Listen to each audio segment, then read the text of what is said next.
En cuisine, chef Khadija est fière. Les 7 années qu'elle a passées au sein du restaurant pédagogique de l'AMSAT ont donné des résultats impressionnants. Quand vous demandez par exemple à un trésorique haché parmentier, il sait qu'est-ce que c'est de A à Z.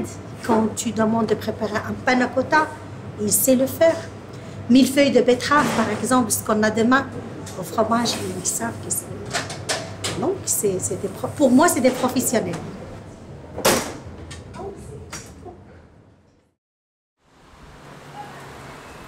Toujours à Rabat, Yasmine Beraoui, notre étudiante, a une idée bien précise de ce qu'elle veut pour son avenir.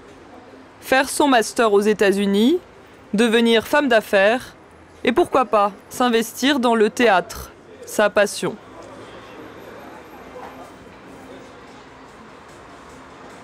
Mon rêve, c'est de réaliser mon objectif. C'est quoi ton objectif? C'est-à-dire dans le monde des entreprises. C'est-à-dire faire un entrepreneur, il faut bien lire les moments, il faut bien lire en même temps entreprise. C'est-à-dire la gestion de l'entreprise, c'est pas facile parce que ça peut causer une crise. Mais il faut savoir comment ne pas faire la faillite. Yasmina Beraoui, التلميذة من ذوي الاحتياجات الخاصة. En juillet 2014, l'année de son baccalauréat, Yasmine a atteint le rêve de nombreux Marocains. Lors de la fête du trône, elle a été reçue et distinguée par le roi Mohammed VI lui-même.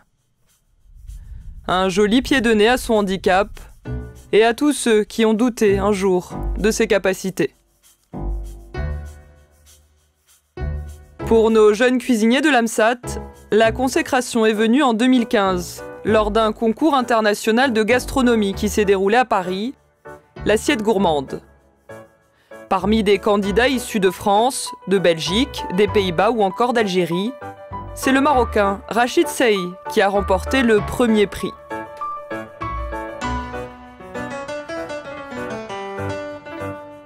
Rachid a rencontré le président français de l'époque, François Hollande, et remporté un stage dans les prestigieuses cuisines de l'Élysée.